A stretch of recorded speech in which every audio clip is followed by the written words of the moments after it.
Praise the lord. దేవుని ఘనమైన నామమునకు మహిమ కలుగును గాక. ఈరోజు దేవుని వాగ్దానము, ఏ అపాయమును రాకుండా యెహోవా నిన్ను కాపాడును. 121వ కీర్తన 7వ చరణము. ఈ ఉదయకాల సమయంలో దేవాతి దేవుడే మనందరితో మాట్లాడుతున్నాడు. ఏ అపాయము రాకుండా నేనే నిన్ను కాపాడువాడును అని.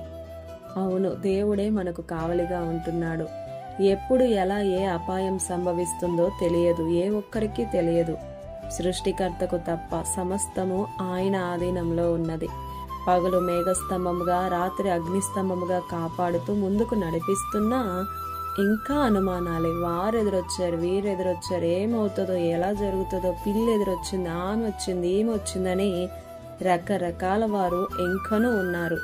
కానీ ఒక్క మాట చెప్పనివ్వండి, అపాయం రాదు అని చెప్పడం లేదు, వస్తుంది. కానీ రాకుండా ఖచ్చితంగా ఉండాలి అంటే దేవుని వాక్య ప్రకారం జీవిస్తూ దేవునికి లోబడాల్సిందే. పొలము అనే సంఘంలో ఖచ్చితంగా ఉండాలి. ఎవరికీ హాని చేయకూడదు, పరుల సొమ్ము ఆశించకూడదు. వ్యక్తిగతంగా కుటుంబ సహవాస ప్రార్థన తప్పనిసరి.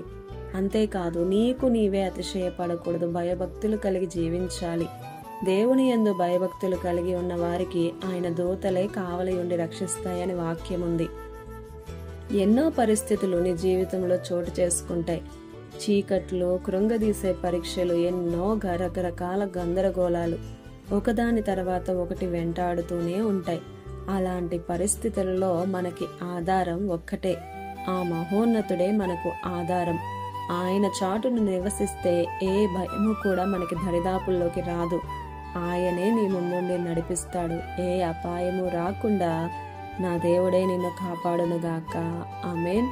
ఇది నా వాగ్దానం మనందరి జీవితాల్లో నెరవేరాలని కోరుతూ దేవుని సువార్త పరిచర్యలో మీ సహోదరి ప్రసన్న.